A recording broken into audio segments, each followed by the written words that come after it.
your chance to do the trick would be over. Would be over. A little late, or they want to pick one of the last cards. Let's say they want to pick this card, the 10 of spades. What they're going to do, you're probably wondering how I know the card. I'm just looking at the reflection of the camera lens. Life hacks.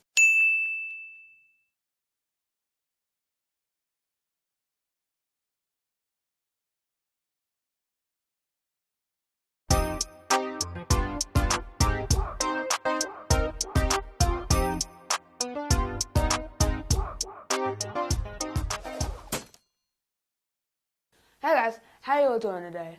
My name's Ash, Amazing Ash, and welcome to the channel.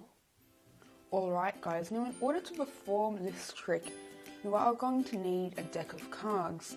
And I'm just using the standard blue bicycle cards, you just need something, it's a scrap deck.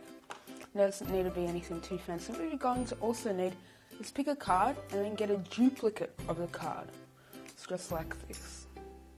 Same colour back, same design, same everything, just like that.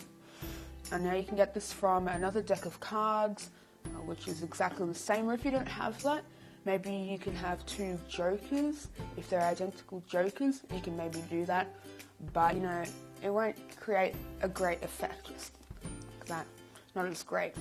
Now, once we've done that, you're also going to need to pick another card. This is another card, a totally random card. It doesn't need to be a duplicate or anything. I'm just going to use the top card, the 5 of diamonds, right here.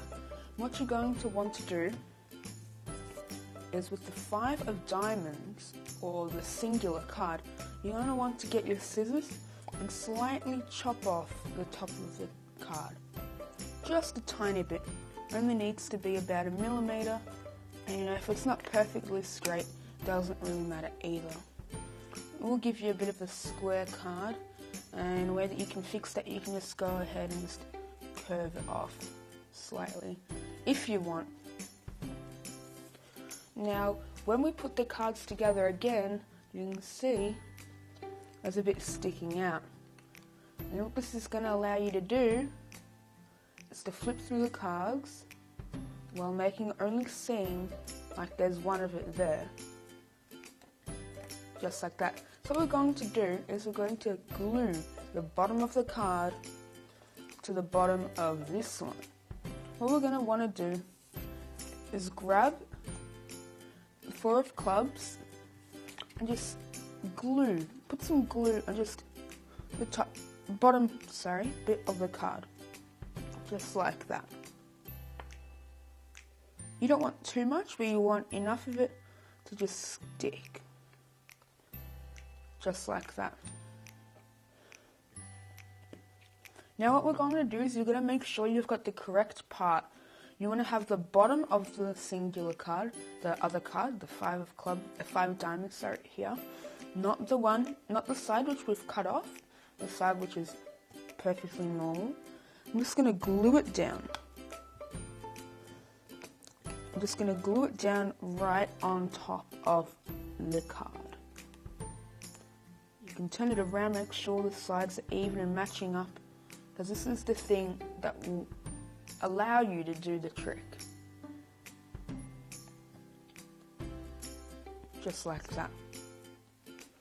Now what you're going to want to do, I'm just going to get a book, let's say Expert Card Technique here. I'm just going to lay it resting down here so it's nice and firm and everything. So this way it will allow these two cards to stick together.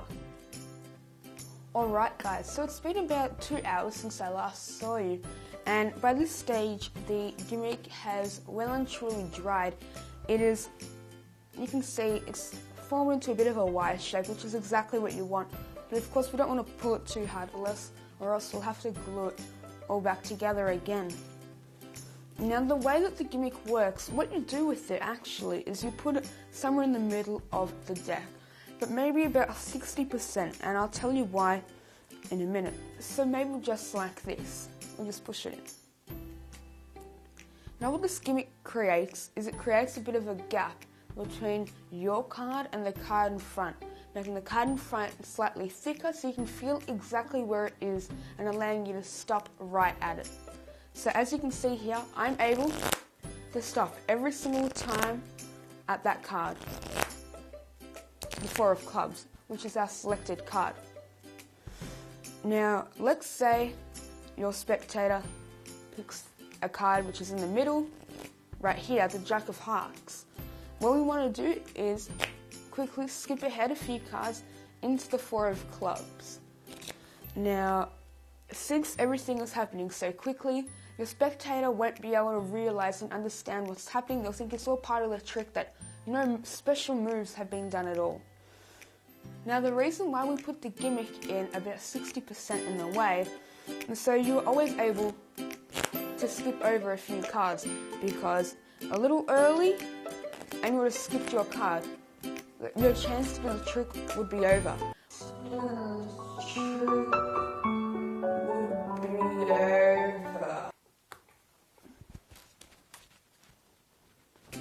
A little late, and you'll always be able to skip over the cards and find the gimmick.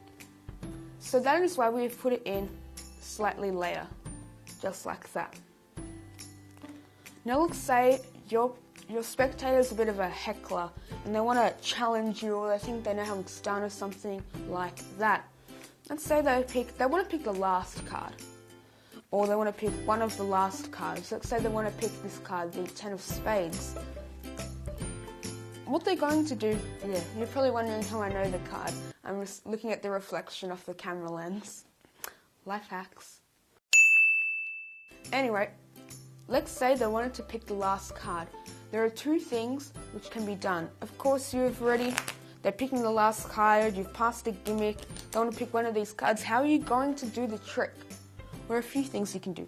2 things, in fact. Number 1, you can say, "Hey mate, can you please say stop in the middle?" And you make up an excuse. You say, "It would look cooler, the trick will be better, it'll work better." I don't know, something.